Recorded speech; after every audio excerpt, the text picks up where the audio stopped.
International and global business strategies have been around for hundreds of years. Many companies have expanded beyond their home markets over the centuries for reasons of trade, empire and wealth. But why is it important now? Why do firms want to expand into, for example, North America, Europe and Japan, as well as newly developing countries like India and the People's Republic of China? And what about Latin and South American countries and Africa, along with Australasia? And when firms expand internationally, can they simply repeat what they do in their home markets? Maybe they need to learn a foreign language, but need they do any more?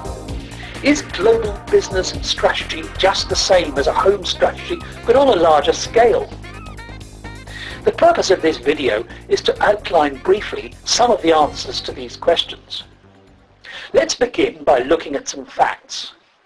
In the 1970s, world trade was growing much faster than manufacturing. The same was true in the 1980s and even into more recent years. Why was this happening? What was going on? There are at least 4 reasons, and these 4 reasons begin to explain the complexity of international and global business strategy. The first reason is that barriers to trade were coming down. For example, successful negotiations between countries on the General Agreement on Trade and Tariffs, and the completion of a single Europe and the North American Free Trade Association. Second, the world got better at undertaking the organisation that was needed to achieve increases in world trade. Such things as the World Trade Organization and the World Bank were both established and then improved. Third, major international companies like the Swiss-based company Nestlé in food products and the Japanese car company Toyota have increased the breadth and depth of their international activities. And finally, technology has changed dramatically and made the world a much smaller place. Well, what does this mean for business strategy? Does every company need to have an international strategy? Is global strategy the same as international strategy?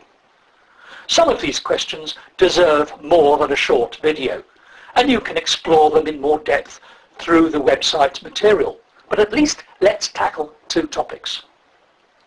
The first of them is the distinction between foreign trade and foreign direct investment. The foreign trade of a company consists primarily of its exports and imports. The foreign direct investment of a company is the long-term investment in technology, management skills, and the physical assets in a local foreign subsidiary. This distinction is important because direct investment is much more risky than exporting from your home country. Now let's turn to another issue, the 3 main types of international and global business strategy. The first of these is international, when a significant proportion of a company's activities take place outside its home country. The second is multinational, when a company operates in many countries, though it may still have a clear home base. And the third is global, when a company treats the whole world as one market and one source of supply. These 3 strategic approaches have major implications for international and global business strategy.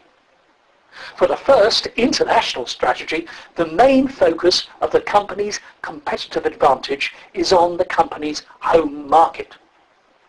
For the second, multinational strategy, competitive advantage will be determined for each of the main international markets of that company. And for the third, global strategy, competitive advantage comes from common global brands, largely standardized products, and global scale production with little local variation.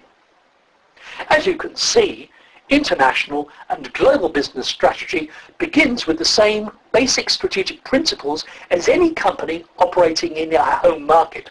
For example, competitive advantage, innovation, strategic change. But global strategy is also more complex because you're dealing with individual countries. you're having to cope with international currency and tax and the substantial costs and risks of international investment. So finally, what does all this mean for companies like Toyota, like Dell, like Nike? They will build on their existing home competitive advantages, but they need to invest further around the world and negotiate with governments and government agencies in various countries. Equally, companies like Philips, Honda, Royal Dutch Shell and Samsung need to consider the purpose of their international business activity. What do they want to achieve because it's going to be more expensive?